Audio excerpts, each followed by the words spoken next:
যেই অঙ্গটা দিয়ে মলমূত্র বয়ে যায়, সেই অঙ্গ দিয়ে সুখ একটা বেশ্যাও দিতে পারে একটা যে কোনো পুরুষকে কিছু পয়সার বিনিময়ে। কিন্তু পতিব্রতা নারী, সে যোনি দিয়ে সুখ তো দেবেই তাকে, যদি স্বামীর ইচ্ছে হয়। তাছাড়া এই মুখ দিয়ে কিন্তু সে কখনোই স্বামীকে কষ্ট দেবে না, স্বামীর মনকে কখনোই ছোট করবে না, স্বামীর মনকে কখনোই দুঃখ দেবে না, স্বামীকে কখনো ক্রোধান্বিত হতে দেবে না। অর্থাৎ এই যে সুন্দর মুখখানা, এই যে ভগবান এত সুন্দর একখানা মুখ দিয়েছেন, দুটো সুন্দর সুন্দর ঠোঁটে দিয়েছেন,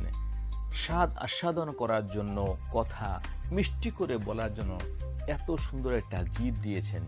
এত সুন্দর সুন্দর দুটো নয়ন দিয়েছেন যে দুনিয়াকে দেখতে পাচ্ছেন, এত সুন্দর সুন্দর দুটো কর্ণ দিয়েছেন যে সব